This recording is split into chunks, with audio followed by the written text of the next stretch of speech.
Welcome to the NewlandRock Leadership Effectiveness Podcast, hosted by me, Kate Thomas. This podcast is packed with practical tips and expert views to unlock the leadership effectiveness in you and your organization. My name is Kate Thomas, and I'm a leadership effectiveness expert and the founder of NewlandRock, a consultancy dedicated to focusing on increasing leadership effectiveness for talent-savvy companies and individuals. In this podcast, I will share my experience of supercharging leadership performance and business results with you. Join me and the best thought leaders for topical discussions and talent-centric insights. For this podcast episode, I'm joined by Shola Kaye, an executive communication coach and international keynote speaker on inclusive leadership and empathy at work. Shola is passionate about helping organizations create an atmosphere of belonging and helping leaders communicate with power and clarity.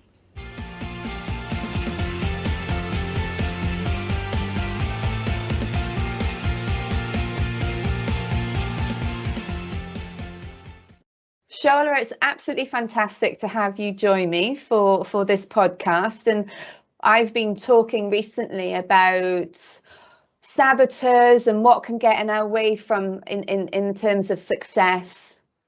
And when I heard you speak at an Albright event several months ago, you were talking about the executive presence, you were talking about presentation skills, and I thought, yes, 100%.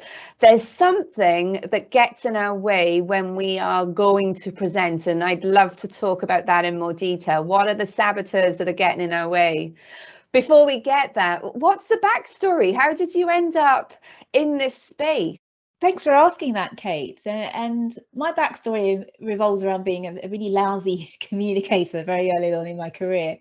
And I started out working in management consulting in the USA, and I was very timid. I am an introvert, and I just found that in meetings, I was one of those people that never spoke up, and I would always volunteer to take notes just so that I at least was kept busy doing something or another during the meeting.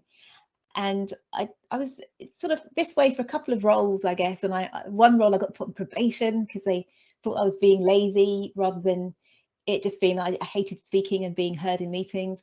Another role I actually got fired after 6 months because again, wasn't speaking up enough, wasn't really making my value clear. So as a result of that, I ended up becoming a singer for a while. So I was doing lots of work on kind of big stages in the UK and overseas, and small stages too. And I just got very comfortable with being in front of audiences. So then I decided that I'd have another look at this communication thing, and did quite a bit of training and decided I loved it. And so now I work as a keynote speaker as well as helping others who struggle a bit with their executive presence or communication in the workplace. I love that, Shola, because, you know, you're coming from an authentic place, a place of you yourself not positioning yourself in a way of communicating and to that point, making yourself heard. So you know what it's like to have to do it, maybe. Yeah, very much so. And whenever I share that in meetings, there'll always be someone that says, oh gosh, yeah, I know exactly what it's like when you're sitting there and you're waiting for your moment to speak, and the moment never really comes because you've just got to create that moment. It's never kind of put in your lap. And then what tends to happen is if you don't speak up, you think, oh, next time. And then next time it's even worse because you've got this sort of pattern now of not speaking, and it can be really horrible.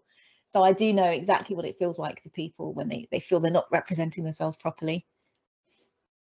And I think not representing yourself properly, it's having confidence to speak up. But then I also find from the leaders that I work with that it's not just a confidence, it's also being clear on what it is that you want to be known for, what it is that you actually want to say. What do you find are common traps for leaders when they need to present, when they need to actually communicate, when they need to talk in a room? What tends to hold them back, do you find? Well, I think there's a few things. I think it's and it's not always that people don't speak up. So some people will speak, but they'll say too much, and then they're aware that they've just kind of blurbled for 5 minutes, and everyone's looking at them like, "What? What did you just say?" So what I typically do when I work with with individuals or groups that want to be better around this, it's very much about authenticity. So it's about, what are your values as someone in the workplace and as a communicator? So do you want to come across as being someone who's, I don't know, strong and powerful and to the point, or is it about being more relatable? Or, there's a ton of different communication values that we can choose for ourselves. So I typically start with people identifying how they would like to come across. And I think once you sort of get who you want to be, how you would like to come across, then it's just about picking up those specific tools to achieve your goals, and it becomes a much simpler process. But I think it starts with knowing who you are and also what you'd like, what are your aspirations. That's really interesting for me because, as you know from some of our earlier conversations, part of the work that I do is around assessing leaders for readiness. What I do find is that one of the biggest hurdles for leaders as they are transitioning and as they are moving up to the next level is around being clear on what it is that they want to be known for. So when I'm assessing them, it's a lot about technical knowledge, but it's less in their story around who they are, what they value, and what they want to bring to the table. So I'm hearing that becomes the starting block of forming your narrative, forming your identity. Yeah, I think that's very much the case, because if you do want to differentiate yourself, it might be as simple as having a couple of stories from your past, or from, around what motivates you or what makes you tick in this particular role, and being able to tell those stories in, whether it's 60 seconds, 30 seconds, 5 minutes if you're asked to do a longer presentation. But I think once you have that story, you've done that work to look back and understand, it's foundational for so many people, and they start realizing what it is to have that. It's not necessarily about charisma, but have that sort of story that goes before you. So when you're not in the room, or when somebody's talking about you, they know what to say, and they know what you stand for, and they back that up when you're present. And it makes an enormous difference. It just gives you a lot of strength as well. When you think about leaders who aren't naturally, so even coming back to your backstory, they're not naturally wanting to talk. They're not naturally wanting to present. There's plenty of people in the world who get a lot of energy from being that person and want to show up with the charisma, want to be the person standing at the top of the room and sharing what they know and bringing people with them. But when you don't, when that isn't in you, but you want to continue to take that next step in your career, so it's part of the role, what can a leader do to build the skills? You talk about setting a foundation. Are there particular techniques or structures that you find leaders can follow to really help them in this space? Yeah, there's quite a few, and to be honest, I actually wrote a whole book of kind of these sort of short frameworks, so I haven't got it out there yet. So it's one of the things that's on my list of things to do. I think when we talk about communication, we all too often just think about public speaking and preparing an entire presentation, but quite often it's being able to cut through in a meeting or present your case in such a way that it's persuasive, and also it's done with brevity. And I think that's where a lot of people can struggle. And especially if you're somebody who has technical knowledge and you just feel that like the logic and the data should carry me through, that's where you do need to be able to package things up better, so that you've got a combination of great data, but also a sort of persuasive package that it sits within. So one little framework that I teach people, and I think a lot of people have said this has really changed things for them, is called the Peep Framework. So it's PEEP. And the initial P stands for point, and then each E stands for example, and then P stands for your final point. And it sounds super simple, but if you're, say, presenting a bit of data, or you've got some other examples that you can share, you can wrap them up in this framework. And what it does is you'll say, well, I believe we should make decision X. There are 3 reasons why. And so as soon as you say there are 3 reasons why, you're basically signposting that you've got 3 reasons. Everyone, please be quiet until I've finished. And I'm super organized because I can announce to you that I've got three bits coming up to support my case. So what that does is it just stops anyone who would typically be jumping in to interrupt you. And it also makes people think, wow, you're amazing. You're so organized. And you actually visibly see people just sort of flop back into their chairs like, oh, I'm in safe hands here, just from that little framework. And there are so many other frameworks like that you can use that help you stay on track. Because also once you've announced I'm using this framework and I'm going to share these 3 points, while you're sharing point 1, your brain is just busy ticking away saying, right, so point 2, we should say point 3. So even if you enter this sort of conversation or start speaking, I'm not sure if you've actually got 3 kind of good solid points. What typically happens once you've used this a few times, your brain will do the work. And I've even spoken to barristers and people who, it's their job to use words to defend others, it's a big deal. And they'll say, oh yeah, I was in court, I had 2.5, I used the framework, I had 2.5, but it was still fine. I didn't have 3 sort of good solid ones, but I came in with a sort of a lightweight one at the end. But it's that perception is everything. So if you come across as somebody who's well organized, know what you're saying, then that will count for a lot, and you'll be able to get away with a lot more, quite honestly. Yeah, I think what I'm also hearing from that is that a lot of leaders that I talk to can have a lot that they want to say because they're very interested in either the topic or they're invested in the outcome of a particular situation. There's a lot running through their mind.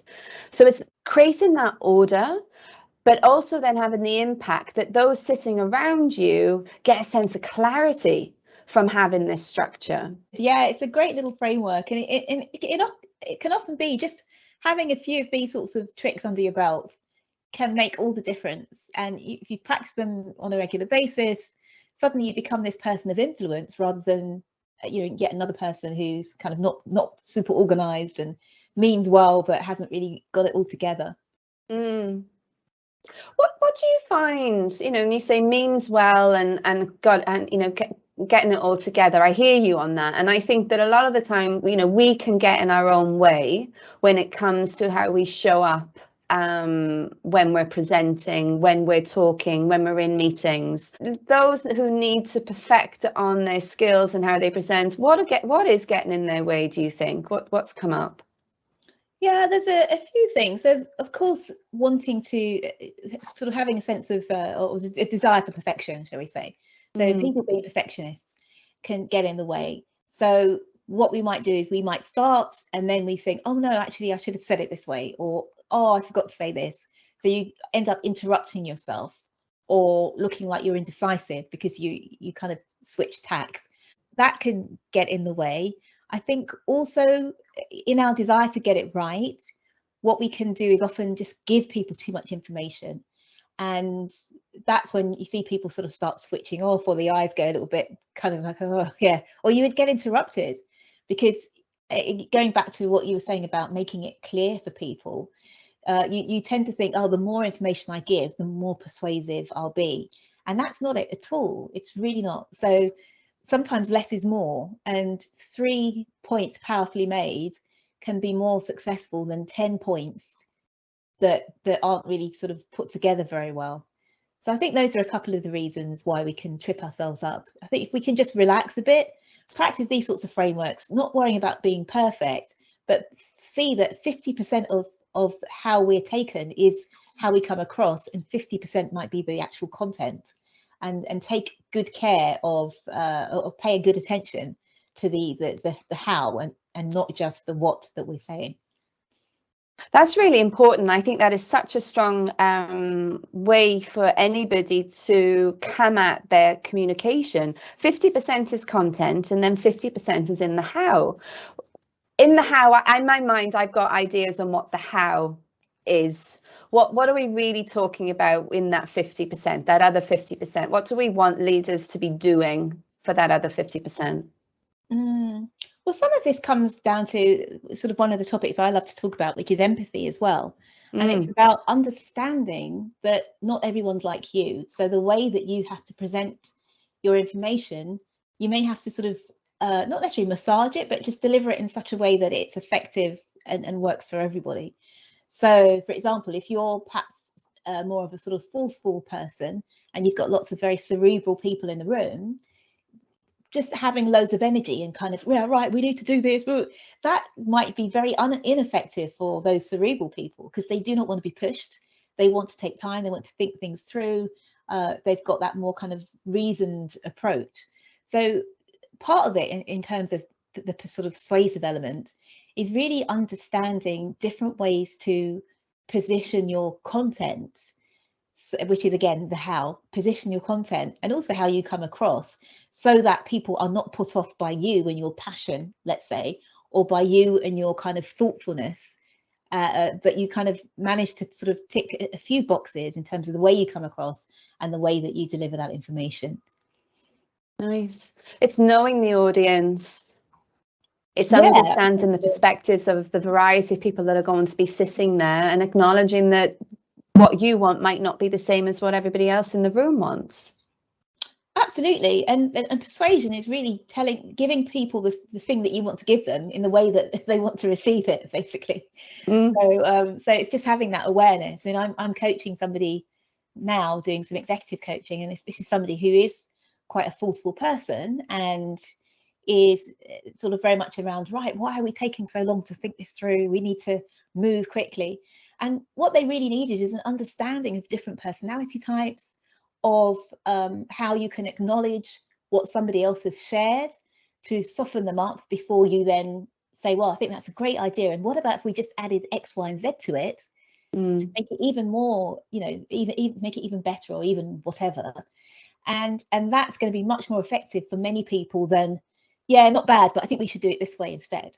So it's just small things that just basically sort of add a bit of oil or lubricant to the meeting, to the process, so that things are achieved in a sort of more stress-free way, and also it's more effective for you. I'm hearing the tweaks. There's tweaks. It's certainly skills, and it's tweaking our natural style. We want to still remain authentic. We want to show up in terms of who we are. We also want to be respectful to others in the room. And there's self-management in what you just talked about for me. Self-management in making sure that others are heard, or you acknowledging and ensuring that others feel heard, and not getting overly aroused by all the things that you want to say and what you think is the right way to do it. Self-managing to calm it down. Yeah, absolutely. Because even if you've got an awareness of where they're coming from, but you can't regulate yourself or manage yourself, then that awareness isn't going to take you very far. So you've got to be able to apply, some changes or some directions to yourself, and respond quickly to that in the moment, so that you can change up your style or change up what you're sharing. I know you've been very busy for International Women's Day, and spending time at different organisations talking about the rise of females in the workplace. Let me just ask, do you find there are differences in how female leaders and male leaders work on their executive presence, work on their communication skills? One of the areas that I tend to work on with female leaders, and it's not across the board. Sometimes it's more around being finding strategies to speak up and be more assertive, but also it's about combining that with warmth, because all too often, if we have assertive females, there've been so many studies that say that both men and women don't like women who are too assertive. So it's how do you, if you are somebody who's quite forceful and powerful and wants to make things happen, how do you sort of modify that with a bit of extra warmth, so that you can still do that without ticking people off? Rightly or wrongly, it's just the world that we're in at the moment. Sometimes it's also around, I think for men, they can be more used to holding court because people interrupt them less, but then them having the understanding that they can still massage what they're saying into being something that's more concise and to the point. And then also sometimes with women, it's around they might be seen as quite assertive. And as I say, it's about having a style that acknowledges others while they still get their point across, so that they come across as being kind of warm and generous, but still get to say what they want to say, basically. It's really interesting, isn't it, when you sort of peel back the different sort of behaviours that sit across the genders, and then also how, you know, I find it remarkable when we think about, we want females to be assertive, we want them to take on leadership roles, but we also need to hear it in a way that makes us feel comfortable. And that warmth, that generosity, and I think companionship or connection is also really sits there for both male and female when we get to leadership. How are we connecting with everybody around us? Comes back to your point about empathy there as well, I think, Shola. Yeah, I agree. And I have a keynote that I deliver, which is called The Modern Leader for the Future Ready Workplace. And at the end of that, I say, well, why would anyone follow you? If you lost your sort of leadership, your title, your role, whatever, tomorrow, why would somebody still follow you? What is the essence of who you are, how you lead, what your values are, and how do you get those across to people? And it's often something people haven't really thought about. And I think it's so important, because if we want to be these sort of transformational leader, which is what, you know, the sort of trend today to in leadership style versus command and control, then you've really got to be thinking, okay, what do I bring to the table in that respect? How do I encourage and motivate people around me? Am I a leader coach? You know, there's so many questions to ask of oneself if you want to be more transformational. So yeah, it is something that I think all leaders should be thinking about if they haven't already. I absolutely love that question that you just brought into this conversation. You know, why would anyone follow you? I think that is such a strong question, and I'd actually encourage every leader who's listening to us on our podcast today to reflect on that. Because I think it really brings up a lot of even what you talked about at the start, and the importance of us having our values, having our story, knowing what it is that we stand for. Such a strong one. Thank you. I've got one last question for you, and this is more of just any tips, because our virtual world isn't going anywhere, or at least I don't think so. It's not going anywhere anytime soon. And in fact, I was talking to a business partner only last night who was talking about how we're really advancing even further than he thought we would on how we create second, third level virtual environments that are far more immersive in how we're working. So if this virtual world is here to stay, what's important in how we are communicating and how we're showing up virtually? Yeah, it's a good question. And I think we've got to make extra effort to have those one-to-one conversations. I think we can't mediate everything through meetings, because obviously we do lose quite a bit of the communication in a meeting, and we don't get some of the same cues that we used to. I think that virtual is brilliant, because I think people who are quieter, who would be reluctant to sort of chip in during a big meeting, all they've got to do now is put something in the chat.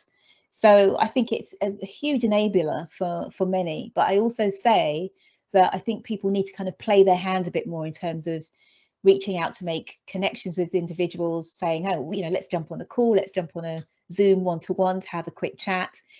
They've got to sort of supplement the time that they spend in those bigger meetings with that one-to-one conversation to learn more about individuals, to be more persuasive, and so on and so forth. So I think that's the one of the big things that's so important. And I think for me, when I've observed leaders in virtual settings, or anybody really, leader or not, you know, we're all contributing to the work that an organization does. There's still an opportunity for body language in a virtual setting to aid our communication. And I encourage leaders to, you know, lean in, think about their environment and what's sitting around them and how that actually shows up for their own identity. Use their tone. to reflect how they're feeling. You're the expert. How would that sit with you on some of those tips that I am also adding?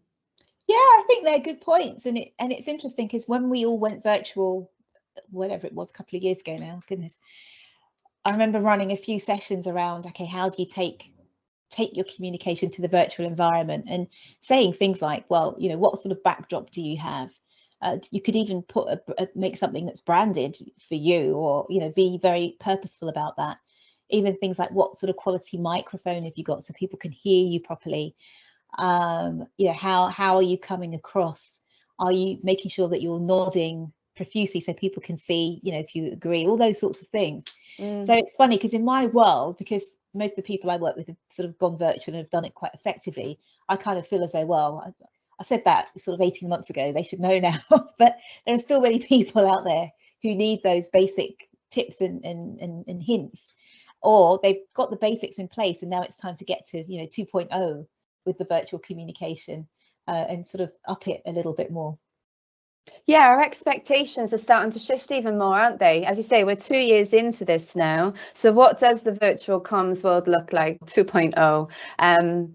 What else can we be doing? Are we sat in our, you know, have we got a bit too comfortable? And can we raise our game a little bit more in terms of how we're presenting ourselves virtually? I think it's useful for leaders to just stop for a minute and test themselves as to how engaged they are in their virtual communication with their businesses.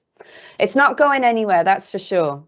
No, certainly not. And that's a great thing because it means, you know, we could do less travel. I think it gives us more free time in many ways. So yeah, I'm celebrating virtual communication, I have to say. I love it. Absolutely. Yeah, likewise. Shola, is there anything that I have not asked you or we have not talked about that you think would be important to flag, given the objective is to help leaders understand what can get in their way? What are the saboteurs that are pulling them back from ultimate success in their work? And in this conversation, the executive presence, the communication, how we're showing up, how we're bringing people with them. I think it's always important to have that the humility to ask people around you, because you will know, or they will know really, how you're perceived. So if you've got 2 or 3 trusted people and you say to them, well, look, you know, I'm speaking in so-and-so meeting next week, I'd love you to just chat to me afterwards on these X, Y, and Z areas, because I'd love to know how I come across. And I think if you've got people that you can sort of call on or rely on to give you that sort of feedback, I think that's very helpful. And I think a lot of leaders are not necessarily afraid of feedback, but don't actively seek it out. But it could be 1 or 2 little things. Maybe you say a lot, or maybe you interrupt yourself or interrupt other people. Just, there could be some very small things that can make a huge difference to how you're perceived. So I definitely think just get as much information as you can from trusted sources to help you move forward. I think that's fantastic. Great advice. And I agree that that phrase, "it's lonely at the top," doesn't come from it isn't new, but it's an important one. And the further we get to those senior level decision making roles, the less sometimes we ask for feedback and rely on others. So thank you very much for reminding us and bringing that into one of our tips. It's been an absolute pleasure. I think you've given us so much. Anybody listening to this has definitely got several things that they can walk away with and start to practice. Thank you, Kate. It was lovely to be here. Really great to chat. Thank you. Thank you for listening to today's episode of the NewlandRock Leadership Effectiveness Podcast with me, your host, Kate Thomas. If you would like more information on how I can help you or your organization maximize your talent and leadership effectiveness strategies, then reach out to me through my website, NewlandRock.com.